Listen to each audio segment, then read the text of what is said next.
Clara Whitmore dropped her suitcase in the dirt and stared at the man who wouldn't look at her. He stood on the porch of a house that was falling apart, hat pulled low, jaw tight. Behind him, dust covered everything: the railing, the windows, the silence between them. "You were hired to scrub floors," Caleb Mercer said without turning around. Then he added, quieter than the wind, "But this land needs a lady." She didn't know yet that those words would cost her everything she thought she wanted, and give her everything she never dared to dream. If you're new here, subscribe to the channel and follow Clara's story all the way to the end. Drop a comment and tell me what city you're watching from. I love seeing how far these stories travel.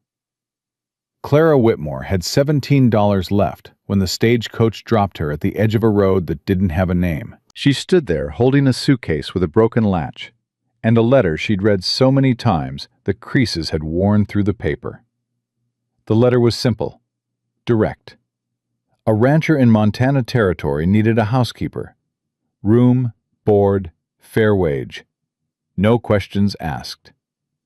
That last part was what sold her, because Clara Whitmore had questions she didn't want anyone asking. She walked the last quarter mile on foot. The driver had pointed down the road and said, "Red Hollow's that way, ma'am. Can't miss it." He was wrong. She almost missed it. The gate leaned sideways.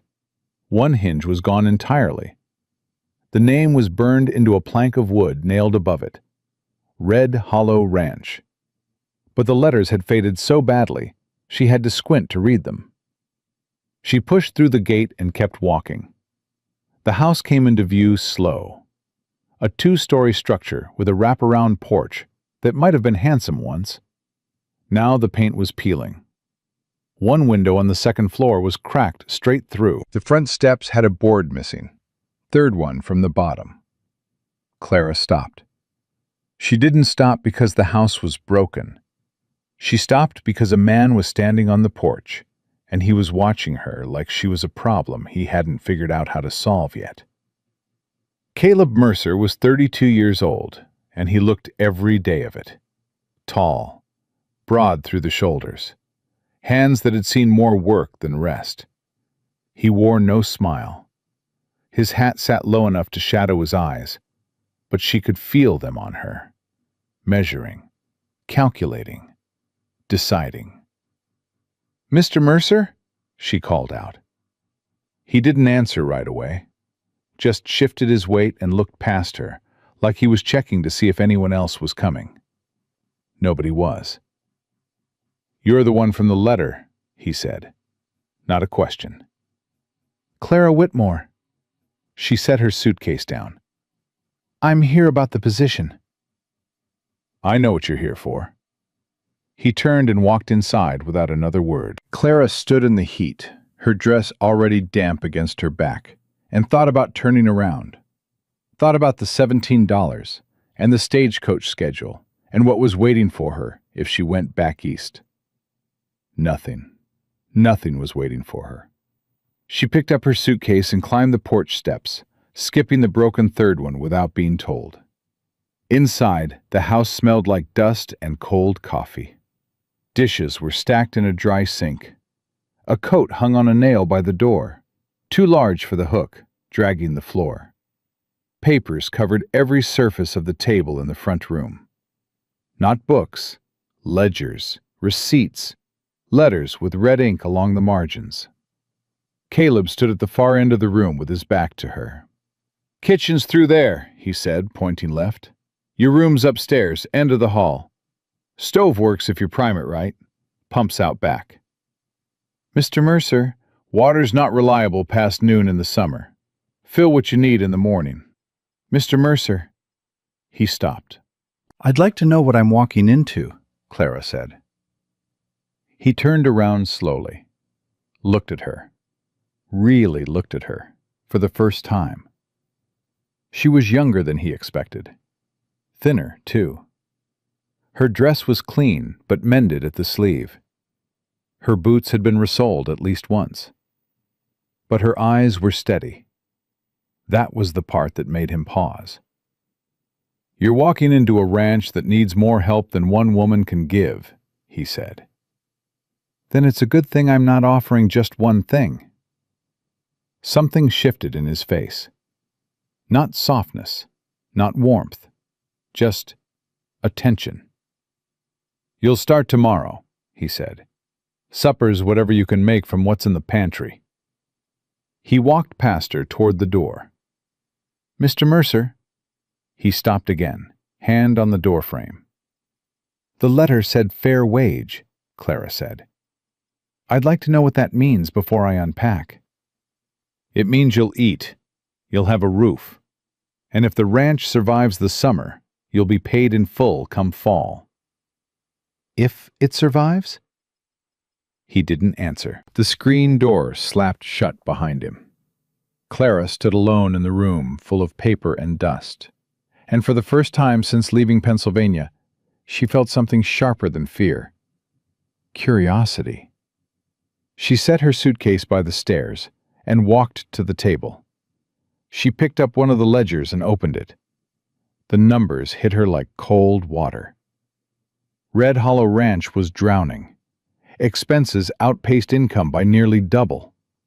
Cattle counts were down. Feed costs were climbing. And there were debts. Old ones, marked in a hand that wasn't Caleb's. His wife's, maybe. Or his father's. Someone who'd been gone long enough that the ink had yellowed.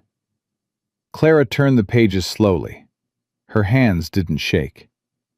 She'd seen numbers like these before, in her father's office, the year before he lost everything.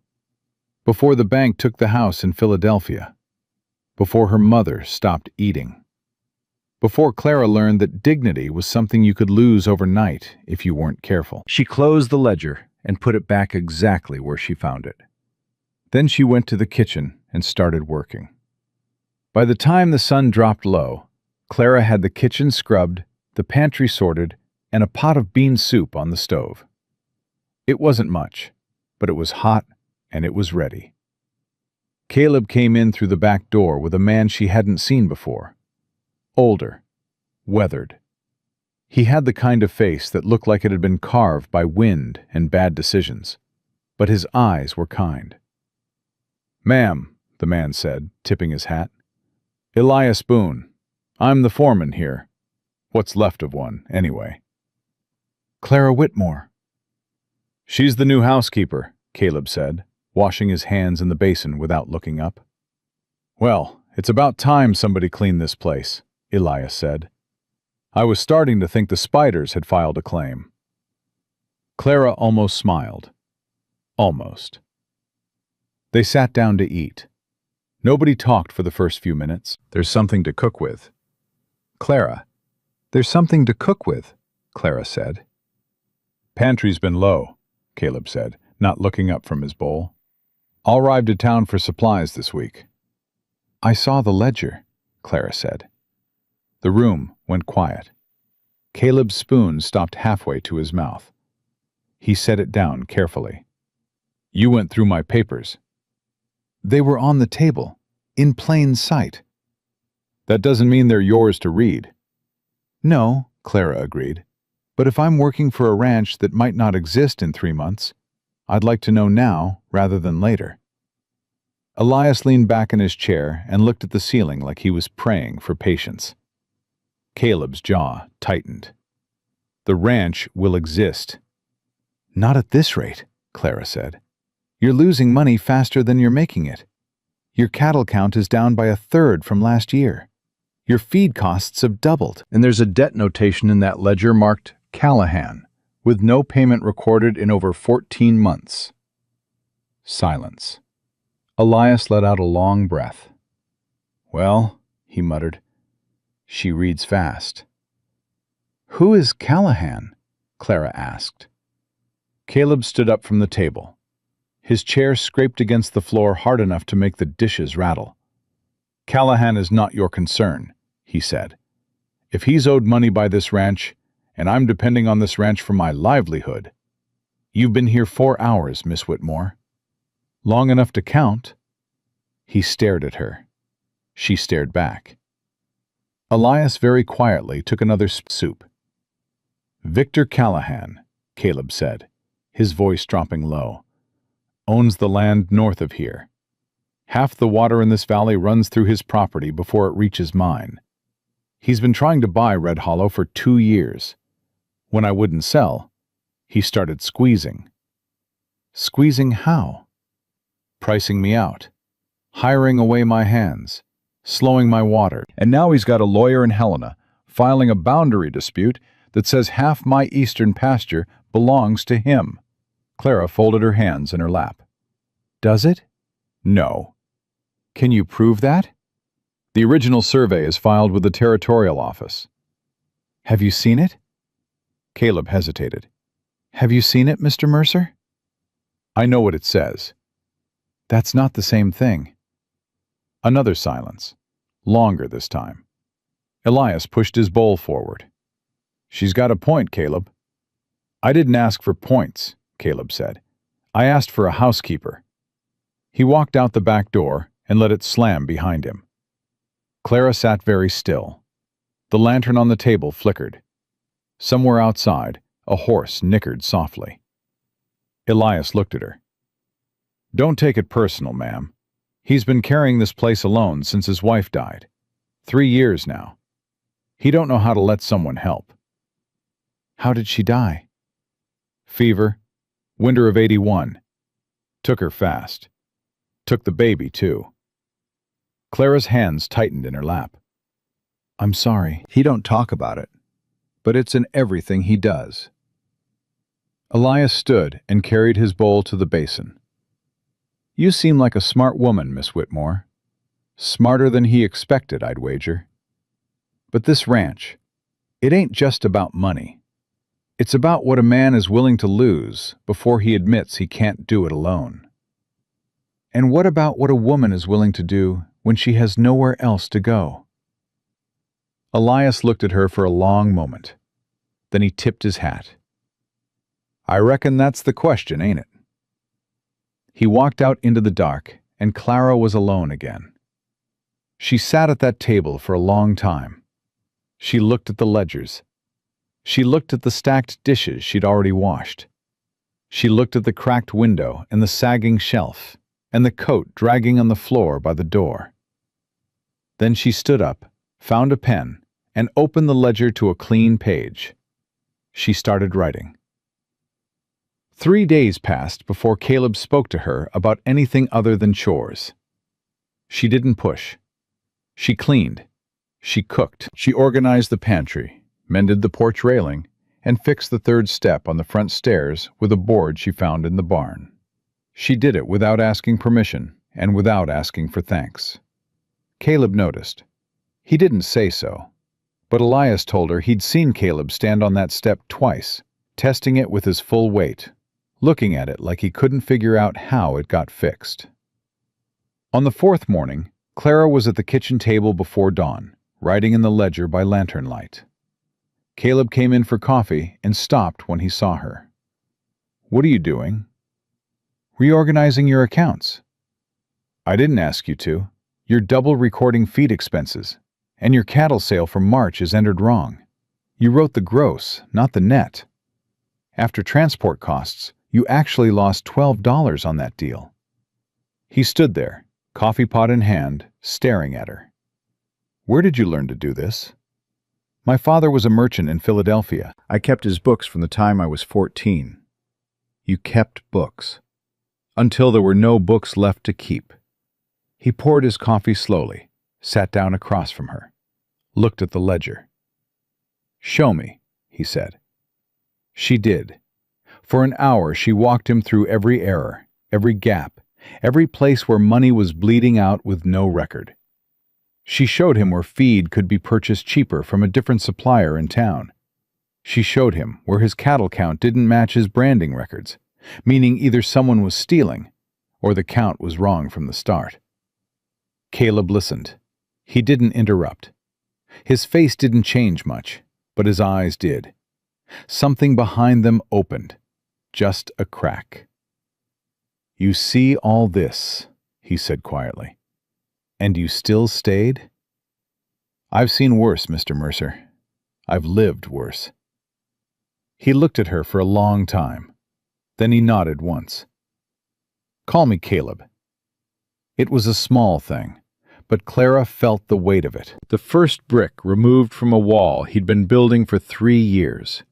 Caleb, she said, we need to find that survey. The next morning, Clara rode into town with Elias. The town was called Stillwater, and it sat in a valley between 2 ridges of dry hills.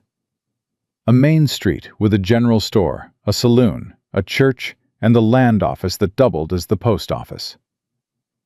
Elias waited outside while Clara went into the land office.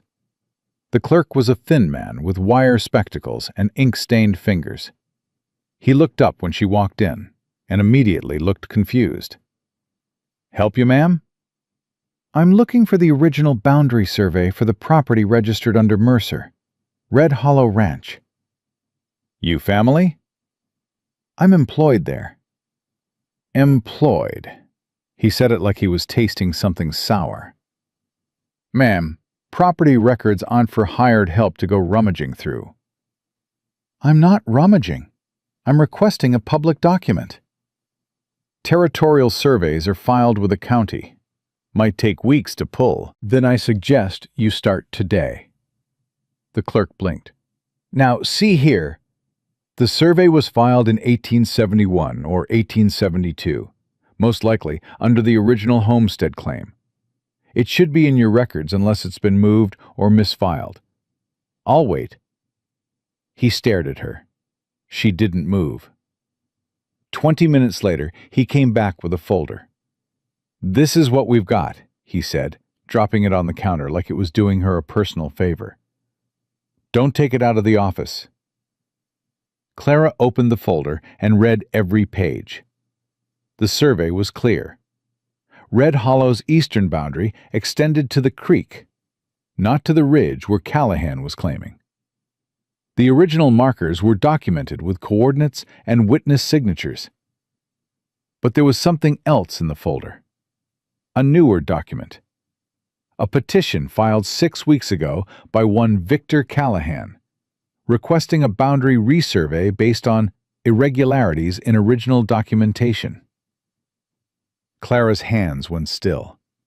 She read it twice. Then she closed the folder, thanked the clerk, and walked outside into the bright Montana sun. Elias was leaning against the wagon, chewing a straw. Find what you needed? I found what he's doing, Clara said. Callahan isn't just claiming the land. He's trying to get the original survey thrown out. If he gets a new survey ordered, he'll have his own men do it, and they'll draw the line wherever he wants. Elias spat the straw out. That crooked son of a... We need to get a copy of that original survey before it disappears. You think he'd do that? Destroy a legal document? I think a man who poisons cattle and diverts water isn't worried about a piece of paper. Elias looked at her with something new in his eyes. Respect, maybe. Or fear. Ma'am, he said, you sure you were hired to clean house? Clara climbed into the wagon. I was hired to do what needs doing. That evening, Clara told Caleb everything. He stood by the fireplace, one hand on the mantel, the other clenched at his side. His face darkened as she spoke, but he didn't interrupt. He let her finish. When she was done, the room was so quiet she could hear the fire popping. He filed 6 weeks ago, Caleb said. Yes. And nobody told me. The clerk didn't seem eager to share information with anyone from Red Hollow. Callahan's got people in that office. I believe so. Caleb turned away from her and stared into the fire. The light moved across his face, hard lines, clenched jaw, eyes that burned with something more than anger. I've been fighting this man for 2 years, he said, with fences and cattle and sweat. And he's been fighting me with paper. Paper is how wars are won out here, Clara said, not guns. Don't tell me what wins wars, Miss Whitmore. Clara. He looked at her. My name is Clara. And I'm telling you, if you ride out to Callahan's ranch with a rifle, you'll give him exactly what he wants. A reason to call the sheriff. A reason to call you dangerous. A reason to take this land legally while you sit in a jail cell. The fire cracked. Caleb's hand tightened on the mantel. Then what do you suggest? I suggest we make copies of every document in that file before Callahan's men can touch them. I suggest we write to the territorial office in Helena directly. I suggest we find out who witnessed the original survey and whether any of them are still alive. And I suggest you stop treating me like a woman who scrubs floors and start treating me like someone who can help you keep this ranch. The silence that followed was the loudest thing in the room. Elias, who had been standing in the doorway the entire time, let out a low whistle. I'd listen to her, Caleb, he said. She's the smartest person in this house. And that includes the both of us. Caleb looked at Clara. She stood with her hands at her sides, shoulders square, chin level. She wasn't begging, she wasn't pleading. She was standing in his house, in his life, telling him the truth he didn't want to hear.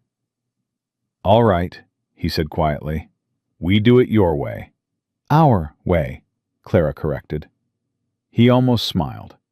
Almost. Our way. Outside, the Montana sky stretched wide and dark, full of stars that didn't care about boundary lines or legal claims, or the war that was building between two men over a piece of land. But inside that house, something had shifted.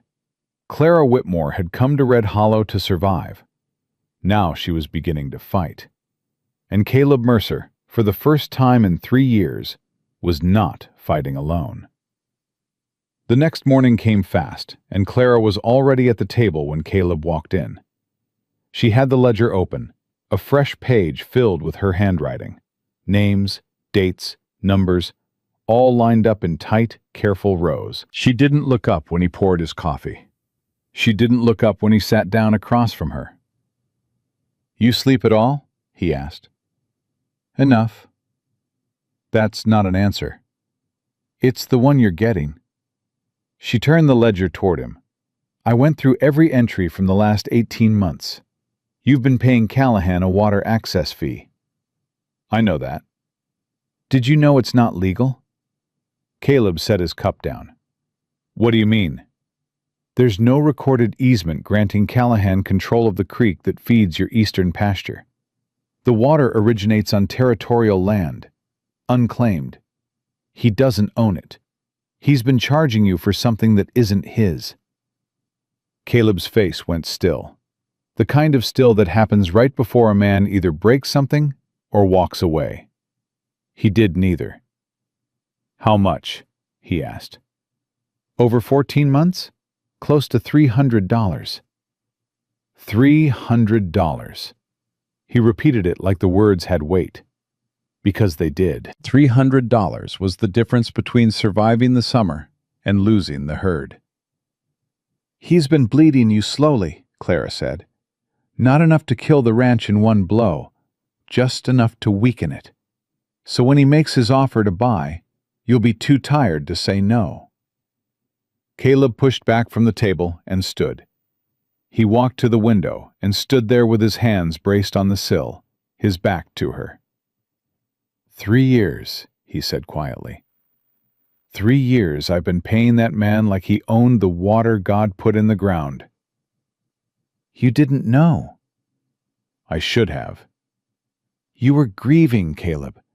You were keeping this place alive with your bare hands.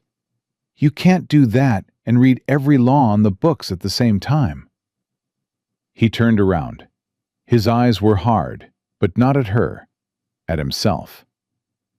And you figured this out in 4 days. I figured it out because I've seen men like Callahan before. My father lost everything to a man just like him. A man who smiled and shook your hand and stole from you with the other. I was 14 when I watched my father sign away our home because he didn't read the fine print. Clara closed the ledger. I promised myself I'd never let that happen again. Not to me, not to anyone I—" She stopped. Caleb waited. "Not to anyone I work for," she finished. Something passed between them. Quick, unspoken, heavy. Neither of them named it. Elias came through the back door with his hat in his hand and dust on his boots. He looked at the two of them standing on opposite sides of the kitchen, like fence posts in a storm, and cleared his throat. "Morning," he said carefully. "We got a problem." "Another one?" Caleb muttered. "Jake Howell quit. Packed his things last night and rode out before dawn." Caleb's jaw tightened. "He say why?" "Didn't have to. Saw him talking to one of Callahan's men at the fence line 2 days ago. My guess? Callahan offered him double wages. That's the third hand we've lost this summer." "I know it. How many we got left?" "You, me, and old Pete. And Pete's hip is so bad he can barely mount up." Clara watched Caleb absorb this. She watched the way his shoulders dropped, just half an inch, before he pulled them back. She watched him rebuild himself right there in the kitchen, brick by brick, the way a man does when he's been doing it so long he doesn't even know he's doing it anymore. "We'll manage," he said. "Caleb," Elias said gently, "we can't run 600 head with 3 men." "We'll manage." Elias looked at Clara. Clara looked at Elias. Neither of them argued. But Clara made a decision in that moment, the kind of decision that doesn't announce itself, that doesn't come with trumpets or drama, the kind that settles into a woman's bones like iron. She was done being the housekeeper. That afternoon she rode into Stillwater with Elias again. But this time, she didn't go to the land office. She went to the general store.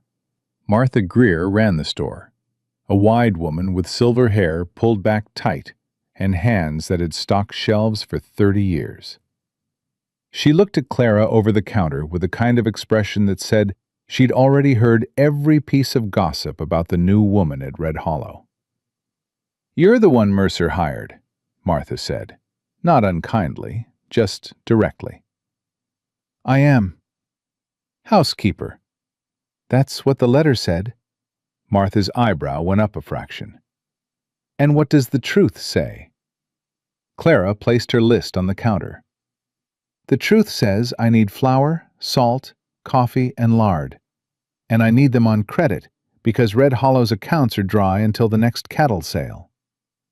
"Credit." Martha looked at the list, then back at Clara. "Honey, Caleb Mercer hasn't had credit in this store for 6 months. Not since Callahan started telling folks that Red Hollow was going under." "Red Hollow is not going under." "That's not what I hear." "What you hear and what's true aren't the same thing, Mrs. Greer." Martha studied her, long and hard, the way women study each other when they're deciding whether to trust or dismiss. "You got nerve," Martha said finally. "I'll give you that. I've got more than nerve. I've got a plan. And I'm asking you, one woman to another, to extend 30 days of credit. If the ranch fails, I'll work it off myself, right here in this store." Martha leaned on the counter. "You'd do that?" "I don't make promises I can't keep." Martha stared at her for another long beat. Then she pulled the list toward her and started filling it. 30 days, Martha said. "Not 31. "Thank you." "Don't thank me yet. If Callahan finds out I'm extending credit to Red Hollow, he'll pull his business. And his business is half my revenue. Then we better make sure Red Hollow is worth more than Callahan's account." Martha paused with a bag of flour in her hands and looked at Clara with something new. Something that might have been hope. "Who are you, girl?" Clara picked up the first crate of supplies. "I'm the woman who's going to save that ranch." On the ride back, Elias drove the wagon slow over the rutted road, while Clara sat beside him, hands in her lap, mind racing. "Can I ask you something, Miss Whitmore?" "Clara." Clara, he adjusted. Why do you care about the ranch, about any of this? You could leave, find work somewhere easier, somewhere that isn't drowning. Clara didn't answer for a long time. The wagon creaked, the horses plodded. Because I've been the one drowning before, she said. And nobody came. Elias nodded slowly. That'll do it. Besides, she said, that man in there, Caleb, he's not drowning because he's weak.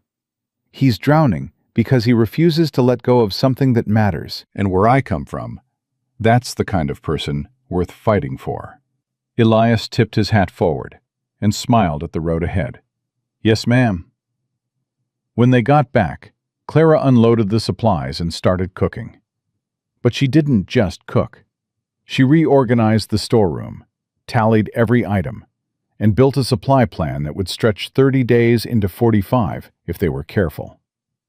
Caleb found her in the storeroom that evening, writing numbers on the wall with a piece of charcoal. Are you writing on my wall? It'll wash off. That's not the point.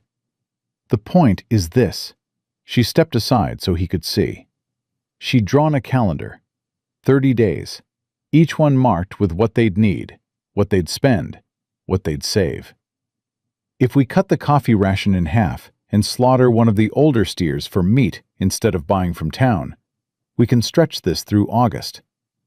Caleb stared at the wall, at the numbers, at the woman who'd turned his storeroom into a command center. You did all this today?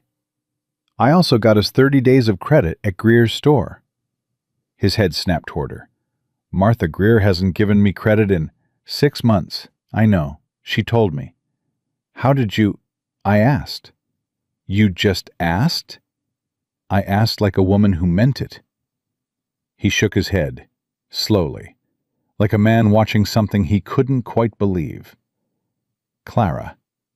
Yes? What did you do before? Back east, before all this? She was quiet for a moment. When she spoke, her voice was even, but there was something underneath it. Something bruised. I was my father's daughter. I kept his books, managed his accounts, wrote his letters. I ran that household from the time my mother got sick until the day the bank came. After that, I worked as a seamstress, a laundress, a tutor for children whose mothers didn't want me in the parlor because my family name had become a dirty word. She paused. I answered your advertisement because I had nothing left. Not money, not family, not a single person in the state of Pennsylvania who would take me in. The storeroom was small. They were standing close. Too close, maybe. But neither moved. I didn't come here for charity, Caleb. I didn't come here for rescue. I came here because your letter was the only one that didn't ask me who my husband was or why I didn't have one. He looked at her. Really looked at her. Not the way he'd looked at her that first day, like a problem to solve. This time, he looked at her the way a man looks at something he's afraid to want. I'm glad you came, he said, quietly, like the words cost him something. I'm glad I stayed. He reached past her and touched the charcoal numbers on the wall. His fingers traced the lines she'd drawn. We'll make it work, he said. Yes, she said. We will. He left the storeroom without another word. But that night, Clara heard him on the porch. And for the first time since she'd arrived, he wasn't pacing. He was sitting still. 3 days later, everything changed. Clara was in the kitchen when she heard hooves. Fast. Too fast for someone arriving friendly. She went to the window. A man on a black horse was riding up to the house. Behind him, 2 more riders. They didn't dismount at the gate. They rode straight through. Caleb came off the porch with his rifle before Clara could speak. That's far enough, Caleb called out. The man in front reined up. He was maybe 50, well-dressed for a rancher, with a silver watch chain and boots that hadn't seen mud in weeks. His face was smooth and tanned, and his smile was the kind that didn't reach his eyes. Victor Callahan.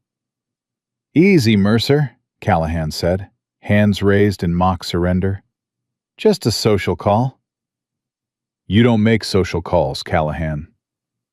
"Now that hurts my feelings." Callahan shifted in his saddle and looked past Caleb, straight at Clara, who stood in the doorway. "I see you've got company. New wife?" "None of your business." "Everything in this valley is my business, Mercer. You know that." Callahan's smile widened.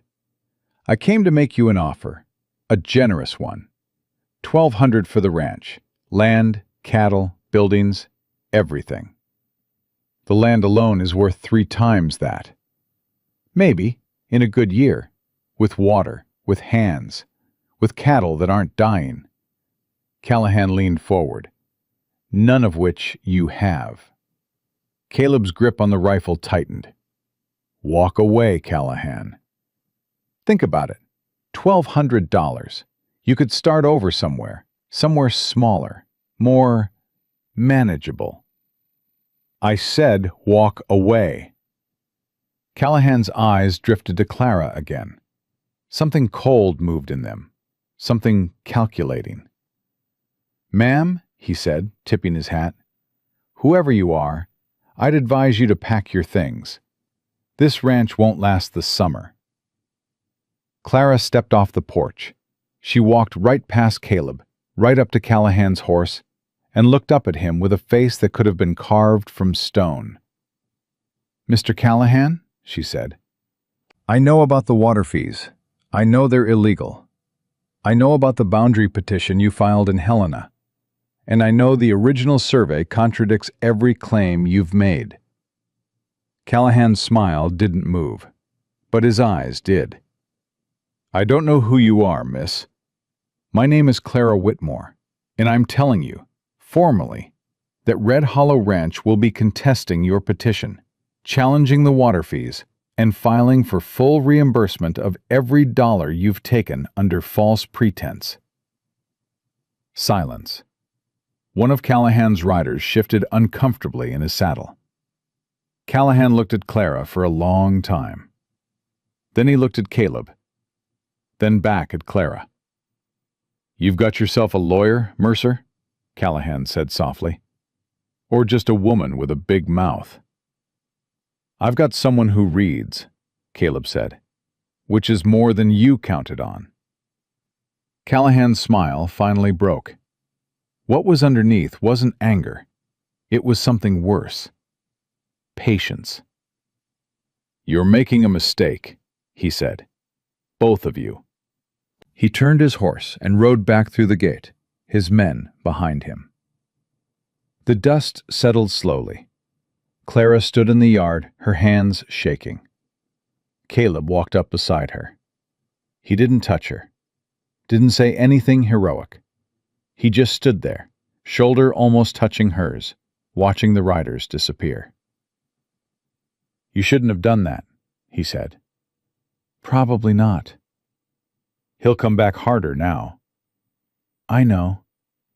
"He's not a man who forgets." "Neither am I." Caleb looked at her, and for the first time since she'd known him, something cracked in his face. Not pain, not anger. A smile. Small, barely there, but real. "No," he said. "I don't reckon you are." That night, Elias rode in late from checking the eastern fence line. He came into the kitchen where Clara and Caleb were sitting at the table, maps spread between them, and he dropped his hat on the counter without his usual humor. "We got trouble," he said. "What kind?" Caleb asked. "The creek's running low, half what it was last week, and I found fresh tracks along the ridge. Wagon tracks. Someone's been up there diverting water." Clara's stomach dropped. Caleb stood up slowly. "He's doing it. He's actually cutting the water. If that creek drops much more, we lose the eastern pasture by August. Cattle can't graze without water." Clara looked at the map. She traced with her finger, following it north toward Callahan's property. "The diversion point," she said. "Where is it?" "About 2 miles up, near the ridge crossing. There's a natural bend where the creek narrows. Perfect spot to dam it or trench it." "And it's on territorial land?" "Far as I know." "Then it's illegal. He can't divert water on land he doesn't own." "Legal or not," Elias said, "the water's going. And by the time a judge hears about it, the pasture will be dead." Caleb reached for his hat. "Where are you going?" Clara asked. "To fix it." "Caleb, I'm not going to shoot anyone. I'm going to fill in whatever trench they dug and open that creek back up. And when Callahan's men come back tomorrow and dig it again, then I'll fill it again." "That's not a solution. That's a war of shovels. You got a better idea?" Clara thought for exactly 3 seconds. "Yes, I need to go back to the land office. Tomorrow. First thing." "For what?" "Water rights. If the creek originates on territorial land, there's a water use filing system. First to file gets priority. If Caleb files a water use claim before Callahan does, the diversion becomes not just illegal, it becomes theft." Elias whistled low. "She's something, Caleb." "I'm beginning to notice," Caleb said. He didn't ride out that night. Instead, he sat at the table with Clara until the lantern burned low, and they went through every map, every record, every piece of paper she'd collected.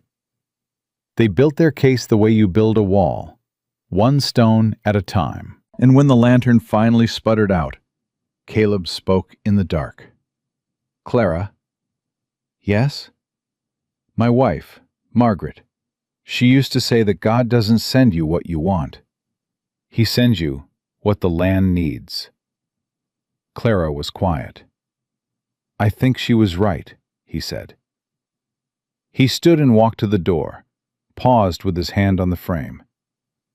"Thank you," he said, "for staying." Then he was gone, and Clara sat alone in the dark kitchen, her heart pounding against something she hadn't expected and wasn't ready to name. The next morning she rode to Stillwater before the sun was fully up. She walked into the land office the moment it opened and filed a water use claim for Red Hollow Ranch on the unnamed creek feeding the eastern pasture. The clerk looked at her with the same sour expression as before. "You again." "Me again, and this time I'd like a stamped receipt." She got it. On her way out of the land office, she nearly walked into a man standing in the doorway. Tall, well-dressed, a badge pinned to his vest. Sheriff Doyle. He looked at the papers in her hand, then at her face.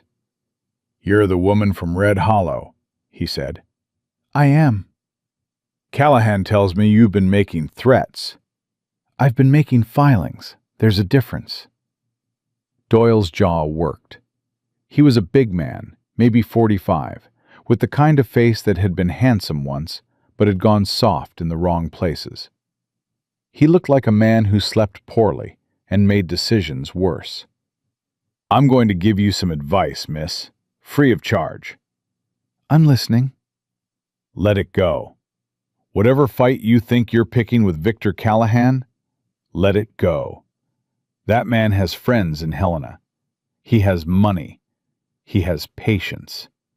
And he doesn't lose." Clara folded the receipt carefully and put it in her pocket. "Sheriff Doyle," she said, "with all due respect, neither do I." She walked past him into the street, and she did not look back, but her hands were shaking the entire ride home. Because she knew that what had started as a boundary dispute had become something much bigger.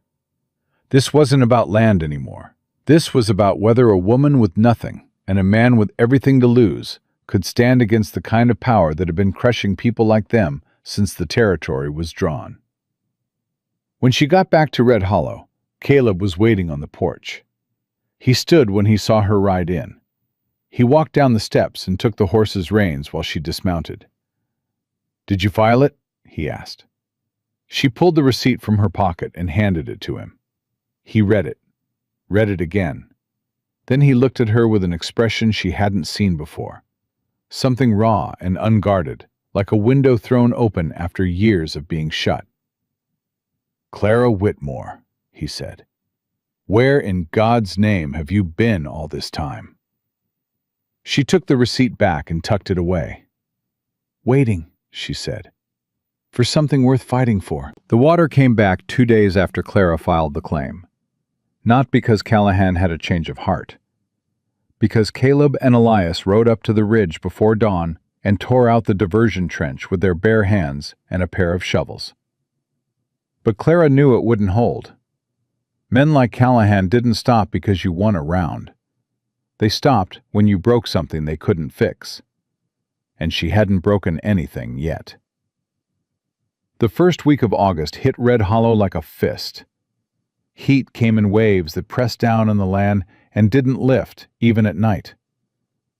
The cattle bunched near the creek, and the 3 men left on the ranch, Caleb, Elias, and old Pete, worked from before sunrise until after dark just to keep things moving. Clara cooked, kept the books, hauled water, mended tack, and fell into bed each night so tired her bones ached. But the ranch was holding. Barely. On the 8th day of August, Clara was in the kitchen doing the accounts when she heard Elias ride in hard. Too hard. The horse was lathered and blowing when he pulled up to the porch, and he was off the saddle before the animal stopped. "Clara!" He was through the door in 3 steps. "Where's Caleb?" "South pasture. What happened?" Elias put both hands on the table and leaned forward, breathing hard. 12 head dead. Eastern fence line. Poisoned. Clara's pen stopped. "Poisoned how?" "Water trough. Someone put something in it. I found the cattle this morning. Bloated. Stiff. Been dead since last night. Maybe longer." "Did you check the creek?" "Creek's fine. It was the trough. Only the trough." "Someone came onto our land." "In the night. Through the eastern gate. I found boot prints." Clara stood up. Her hands were steady, but her voice was not. "Ride to Caleb. Tell him. Don't let him go to Callahan's place. Do you hear me, Elias? Don't let him ride over there." "Clara, if Caleb shows up at Callahan's ranch with a rifle after 12 dead cattle, Callahan will shoot him and call it self-defense. That's what he wants. That's what this is." Elias looked at her. His face was gray under the dust. "You think Callahan would go that far?" "I think a man who poisons cattle isn't worried about what comes next." Elias grabbed his hat and was back on his horse in under a minute. Clara watched him ride south, and then she did something she hadn't done since she was 14 years old. She prayed. Not long, not fancy, just 3 words whispered into the empty kitchen. "Let him listen." Caleb didn't listen. He rode in an hour later, and Clara knew from the way he dismounted, fast, hard, throwing the reins like they burned him, that Elias had failed. "Caleb, 12 head, Clara, 12. "I know. That's almost $1,000 in cattle. Gone. Because that man—" He stopped. His voice was shaking, not with fear, with rage so deep it had nowhere to go. "That man came onto my land, in the dark, like a coward, and killed my animals." "I know." "I'm going over there." "No. This is my ranch, and it won't be your ranch if you're dead or in jail." He turned on her. His eyes were wild. "Then what? What do I do? File another paper? Write another letter? While he picks me apart piece by piece?" "Yes." "That's not enough." "It has to be enough." They stood in the yard, 3 feet apart, both breathing hard. The heat pressed down. Somewhere behind the barn, old Pete was singing to the horses, low and tuneless, the way he always did when things were bad. Clara spoke first, quiet, controlled. "Caleb, I know what this feels like. I know what it feels like to watch someone take everything from you, one piece at a time, while the law does nothing. I watched it happen to my father. I watched it break him. And I swore I would never stand by and watch it happen again." "Then don't ask me to stand by either. I'm not asking you to stand by. I'm asking you to fight smart. There's a difference between courage and stupidity, and right now you're standing on the wrong side of that line." His jaw worked. His fists clenched and unclenched at his sides. "He killed my cattle, Clara. And we're going to prove it, not with a bullet, with a witness, a filing, and a judge. The judge is in Helena. That's 2 weeks. Then we have 2 weeks to build a case so strong that Callahan can't buy his way out of it." Caleb stared at her. The rage was still there.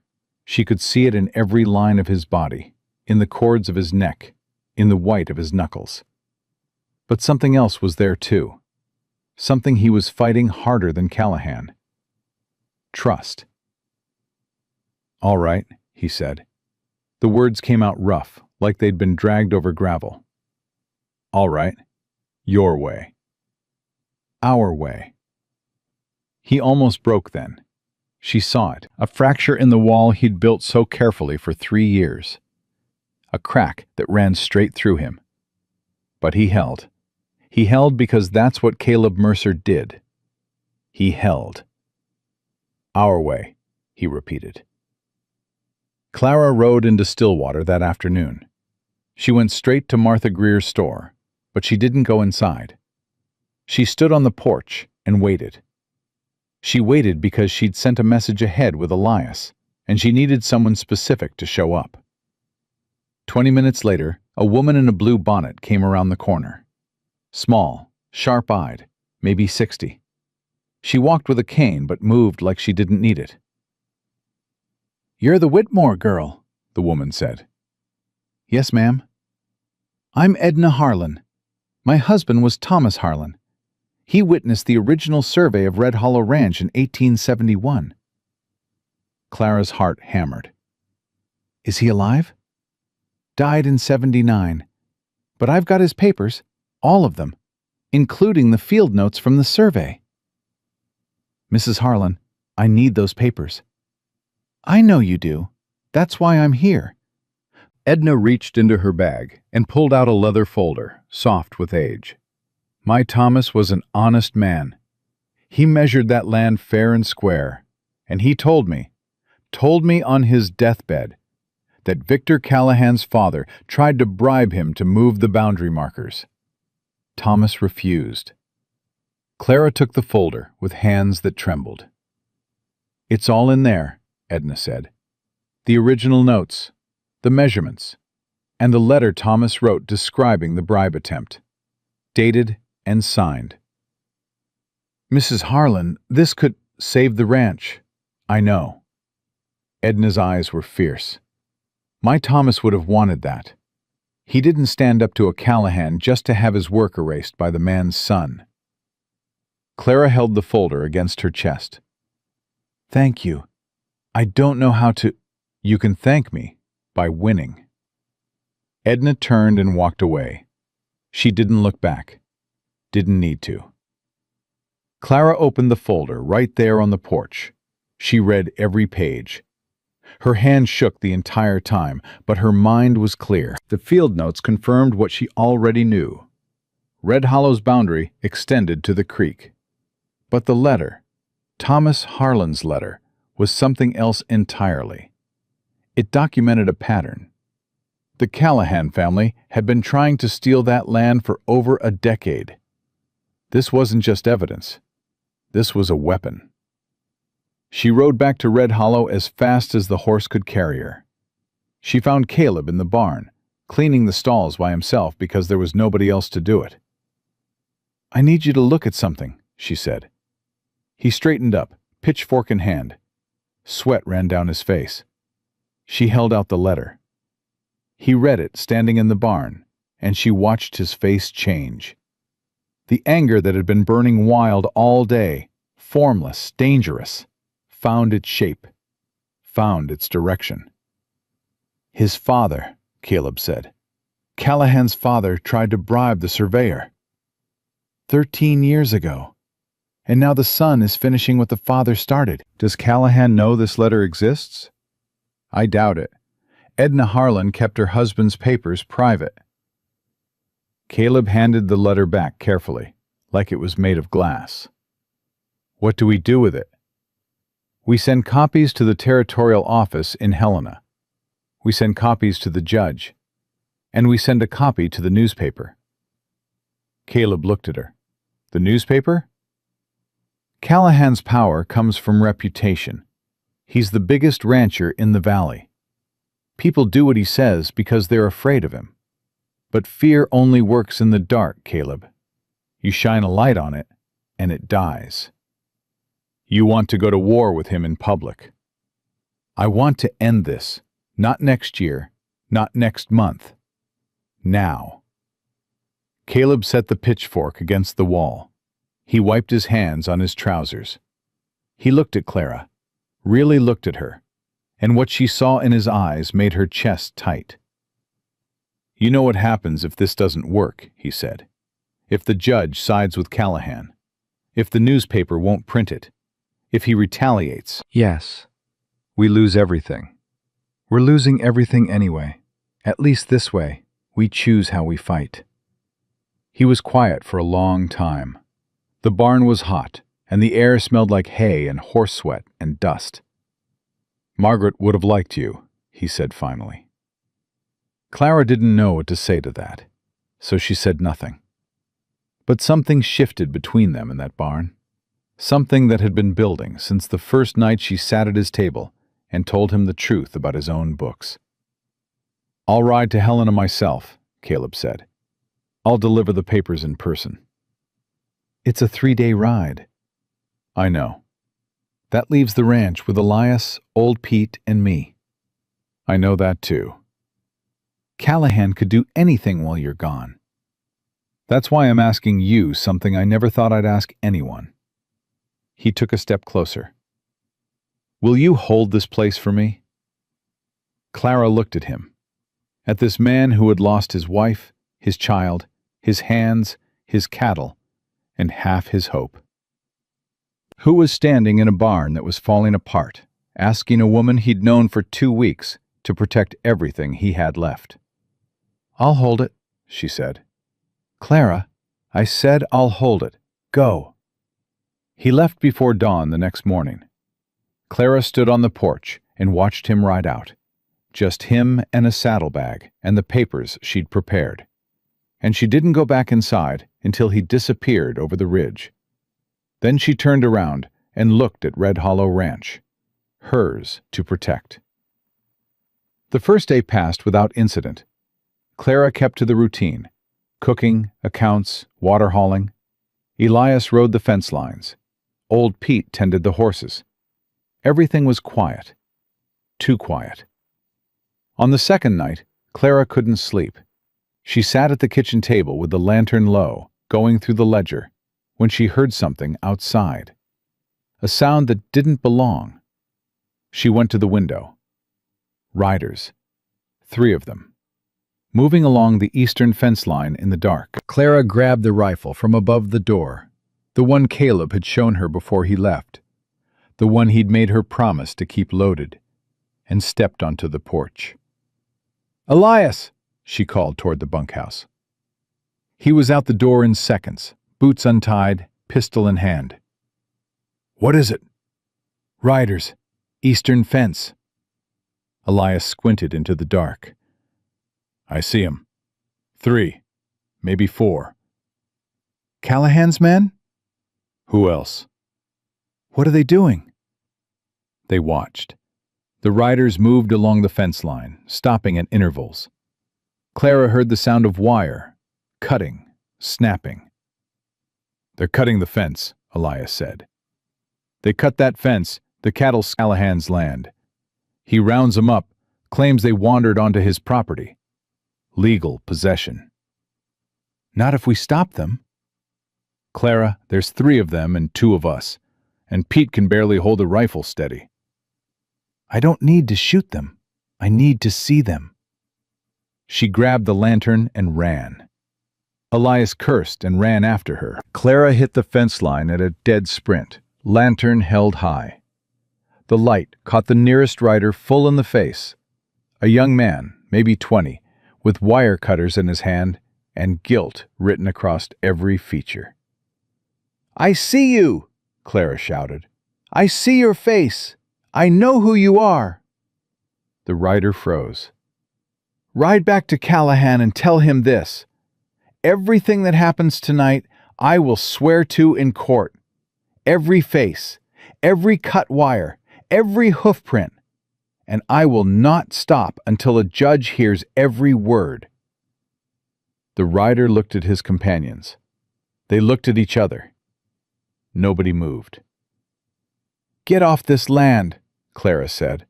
Her voice didn't shake. Her hands did, but her voice was iron. Now. They rode, all 3 of them, into the dark, back toward the north, back toward whatever Callahan had promised them for a night's dirty work. Clara stood at the fence line, lantern raised, until she couldn't hear hooves anymore. Then her knees buckled. Elias caught her arm. Easy, he said. Easy. You just ran off 3 armed men with a lantern and a loud voice. Yes, ma'am, you did. Clara laughed. It came out shaky and wet, and she pressed her hand over her mouth to stop it. Caleb is going to kill me, she said. Caleb is going to build a statue of you. They repaired the fence by moonlight. 2 sections cut. Clara held the wire while Elias twisted it back together, and they didn't speak much, but the silence was the good kind, the kind that comes after you've been through something together and come out the other side. The 3rd morning, Clara was hauling water from the pump when she saw dust on the road from town. A single rider. Not Caleb. Too soon for Caleb. Sheriff Doyle. He rode up to the gate and dismounted slowly, the way a man does when he doesn't want to be where he is. He walked to the porch where Clara stood, and he took off his hat. Miss Whitmore. Sheriff? I received a complaint this morning from Victor Callahan. He says you threatened his men last night with a firearm. That's a lie. He's got 3 men willing to swear to it. I had a lantern, Sheriff, not a rifle, and those men were on Red Hollow property cutting our fence wire in the middle of the night. I have a witness. Callahan says they were riding the public road. The public road doesn't run through our eastern pasture. Doyle shifted his weight. He wouldn't meet her eyes. Miss Whitmore, I'm telling you this as a courtesy. Callahan is pushing for charges, threatening with a deadly weapon.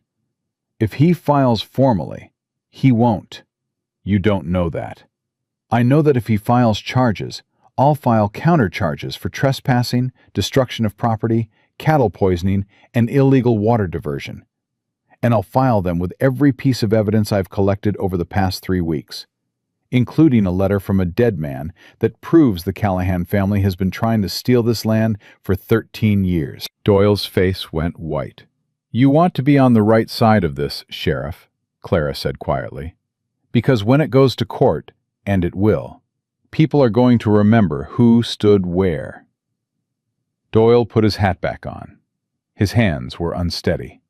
I'll tell Callahan there's insufficient grounds, he muttered. You do that. He mounted up and rode away without looking back. Clara watched him go, and then she sat down on the porch step because her legs wouldn't hold her anymore. She sat there for a long time, hands clasped between her knees, staring at the road. Elias came up from the barn and sat beside her. You just backed down the sheriff, he said. I just scared the sheriff. There's a difference. Callahan's going to be furious. I know. What happens when Caleb gets back? We'll be ready. Ready for what? Clara looked at him. For whatever Callahan does next. Because he's not going to stop, Elias. Men like him don't stop until they've won or they've been broken. And I intend to break him. Elias was quiet for a moment. Then he said something that surprised her. You love him, don't you? Clara's breath caught. Caleb, Elias said gently. You love him. She didn't answer, but her face did. The color that rose in her cheeks, the way her eyes dropped, the way her hands tightened in her lap, all of it answered. He loves you too, Elias said. He just don't know it yet. Or he knows it, and he's too scared to say it. That man lost everything once. The idea of having something to lose again, that terrifies him more than Callahan ever could. Clara wiped her eyes with the back of her hand, quick, impatient, like she was angry at herself for feeling anything at all. It doesn't matter right now, she said. What matters is the ranch. The ranch and the man are the same thing, Clara. You save one, you save the other. She stood up and smoothed her skirt and put her shoulders back. Then I'll save both. Caleb rode back on the evening of the 5th day. He came over the ridge at sunset, and Clara saw him from the kitchen window, and her heart did something it had no right to do. It leaped. She was on the porch when he dismounted. He looked exhausted, dust-covered. 5 days of hard riding written in every line of his body. Well, she said. The territorial office accepted the filing. The judge has scheduled a hearing, 3 weeks from now, in Helena. Clara closed her eyes. Thank God. There's more. She opened her eyes. The newspaper in Helena wants to run the story. Thomas Harlan's letter, the boundary dispute, all of it. Editor says it's the kind of thing people need to know about. Callahan will be exposed. Completely. Clara let out a breath she'd been holding for 5 days. While you were gone, she said, Callahan's men came. They tried to cut the fence. Caleb's face hardened instantly. Are you hurt? No. Clara, I handled it. He looked at her, at this woman standing on his porch, who had held his ranch, faced down armed men, stared down the sheriff, and was still standing. I know you did, he said quietly. Elias told me everything. He rode out to meet me on the road. Everything? Everything. He climbed the porch steps, slowly, one at a time, until he was standing right in front of her, close enough to touch. Clara. Yes? I've been thinking, the whole ride to Helena and back. I've been thinking about this ranch, and about Callahan, and about what happens next. But mostly, I've been thinking about you. Her heart was hammering. I had a wife, he said. I loved her. I buried her and my son in the ground behind this house. And I swore I would never let anyone close enough to hurt me like that again. I built walls, high ones, thick ones, and then you showed up with a broken suitcase and $17, and you walked right through every single one of them. Caleb, let me finish. His voice cracked. I don't know what this is. I don't know what to call it. But I know that when I was riding to Helena, the thing I was most afraid of wasn't losing the ranch.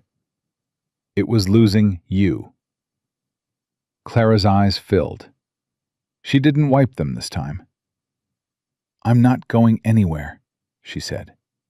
If we lose, we're not going to lose. But if we do, then we lose together. He reached out and took her hand. Just that. Just her hand in his. Rough fingers, calloused palms. The grip of a man who didn't know how to be gentle, but was trying. Together, he said. Together. They stood like that on the porch, while the sky turned dark, and the first stars came out, and neither of them let go. Inside the house, Elias sat at the kitchen table, eating cold beans straight from the pot, grinning like a fool. "About damn time," he whispered to nobody. 3 weeks. That's how long they had before the hearing in Helena. 21 days to hold the ranch together, prepare their case, and survive whatever Victor Callahan had left to throw at them. Clara spent the first week building the file. Every night after supper, she sat at the kitchen table with the lantern burning low and wrote. Letters to the territorial office, copies of Thomas Harlan's field notes, a timeline of every act of sabotage, the water diversion, the poisoned cattle, the cut fences, the hired hands driven off. She wrote it all down in her careful, tight script, and she made 3 copies of everything. Caleb watched her work. He didn't interrupt, but on the 3rd night he pulled a chair up beside her and said, "Teach me." "Teach you what?" "What you're doing. The legal filings, the letters, the way you build an argument on paper." He looked uncomfortable, like admitting this cost him something. "If something happens to you, if you can't be there, I need to know how to finish this." Clara set her pen down. "Nothing is going to happen to me." "Teach me anyway." So she did. Every night for a week, she sat beside Caleb Mercer and taught him how to fight with words instead of fists, how to cite a statute, how to reference a survey, how to build a chain of evidence that a judge couldn't ignore. He was a fast learner, faster than she expected. His handwriting was rough, but his mind was sharp, and once he understood the structure, he attacked it with the same intensity he brought to everything. "You could have been a lawyer," she told him one night. "I'm a rancher." "You're more than that." He looked at her. The lantern light caught his eyes, and for a second, she saw past all of it. The grief, the anger, the walls, the stubbornness. She saw the man underneath, and he was good. "So are you," he said. "More than a housekeeper. More than a bookkeeper. More than whatever they told you back east." "Nobody told me anything back east. That was the problem." "Their loss," she smiled. Small, real. He reached across the table and covered her hand with his, just for a moment. Then he pulled back and picked up the pen. "Show me that statute again," he said. The second week started bad and got worse. Monday morning, old Pete collapsed in the barn. His hip had been failing for months, but he'd been hiding the worst of it, working through the pain with whiskey and stubbornness. Elias found him on the floor, conscious but unable to stand. Clara sent for the doctor in Stillwater. Doc Hensley came out that afternoon, a gray-haired man with kind eyes and steady hands, and examined Pete in the bunkhouse. "Hip's done," Hensley said, pulling Clara aside. "He needs rest, real rest, weeks of it, maybe months." "He won't agree to that." "Then his hip will break completely, and he'll never walk right again," Clara told Pete. He cussed so hard, the horses in the barn got nervous. "I ain't leaving this ranch," Pete said. "Nobody's asking you to leave. I'm asking you to rest." "Rest is for dead men." "Rest is for smart men who want to keep working. You push through this, you'll end up in a chair for the rest of your life. You rest now, you'll be back in the saddle by winter." Pete glared at her. "You sound like my wife." "You had a wife?" "Why do you think I live in a bunkhouse?" Clara almost laughed. Almost.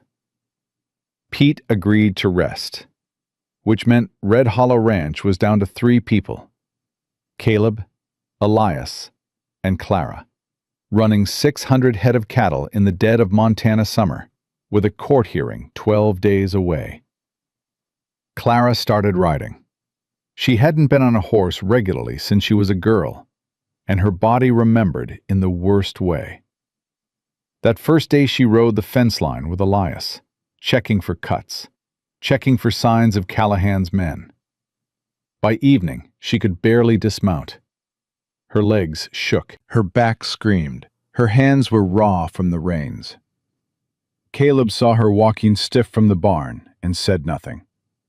But the next morning, she found a pair of leather riding gloves on the kitchen table, worn soft, the right size. She put them on without comment.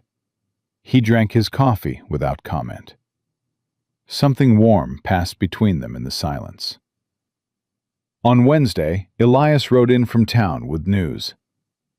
"Callahan's been talking," he said, "all over Stillwater, telling folks the hearing is a waste of time, saying the judge is going to rule in his favor, saying Mercer's finished." "Let him talk," Caleb said. "There's more.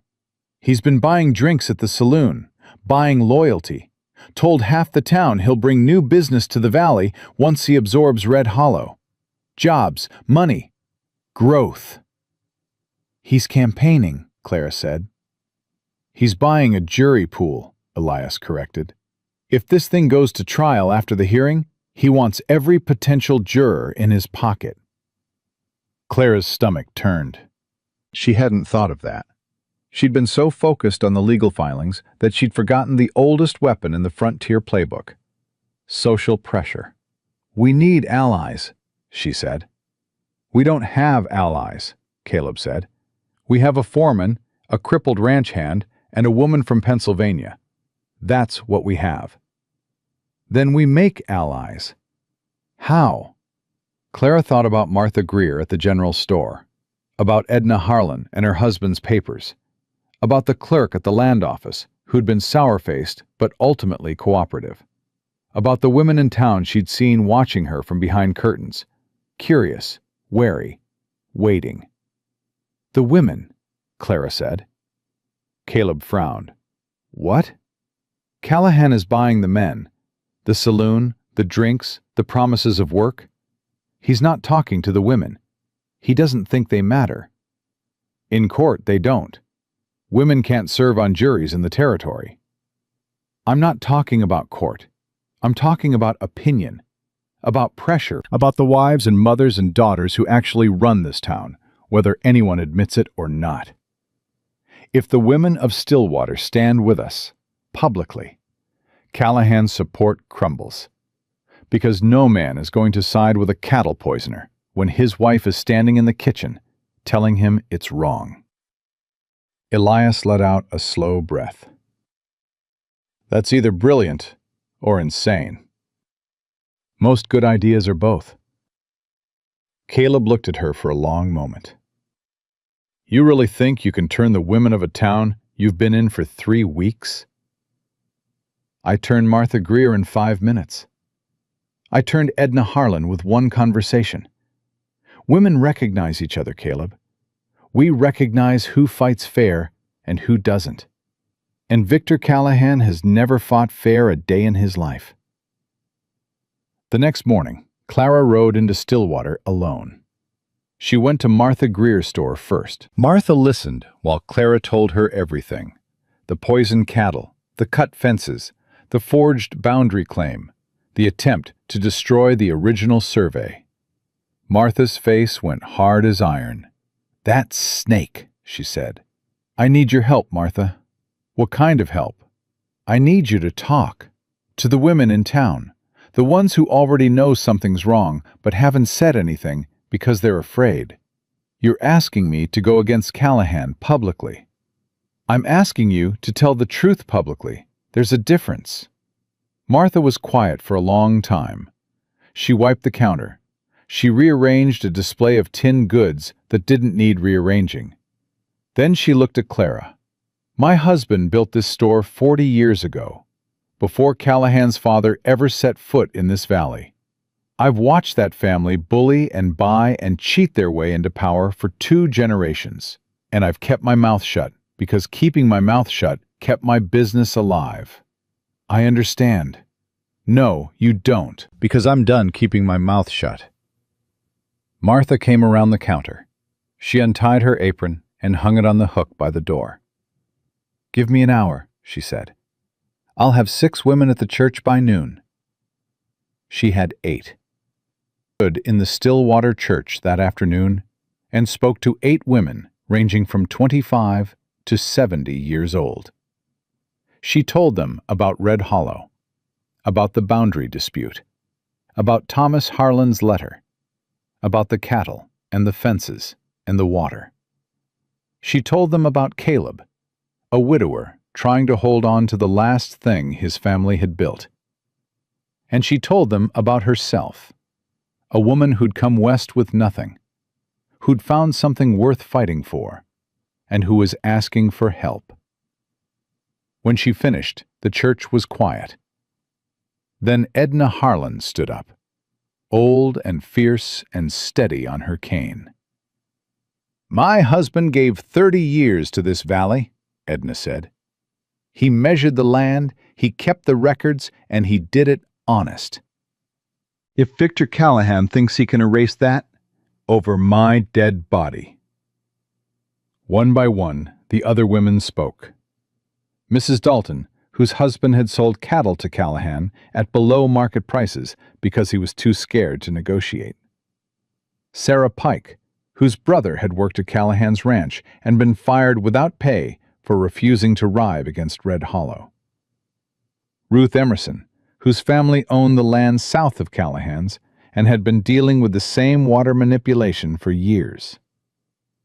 By the end of the hour, Clara had something she hadn't expected. Not just allies, an army.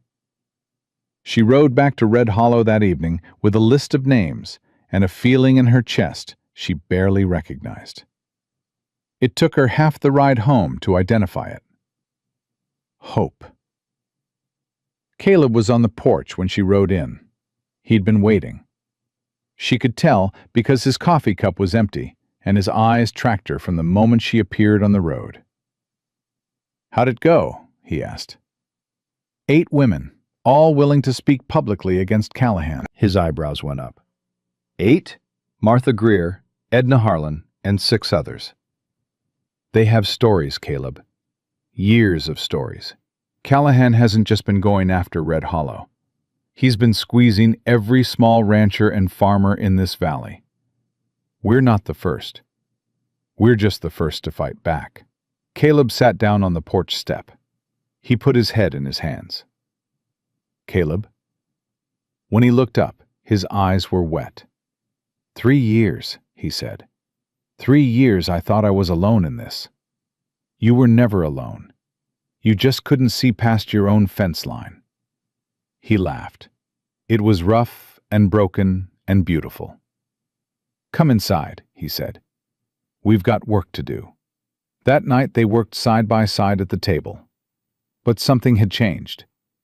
The distance between them, the careful, proper distance of employer and employee, of man and woman in a frontier house with no chaperone, had collapsed. Not into anything improper, into something honest. Their hands brushed, reaching for the same page. Neither pulled away. Their knees touched under the table. Neither moved.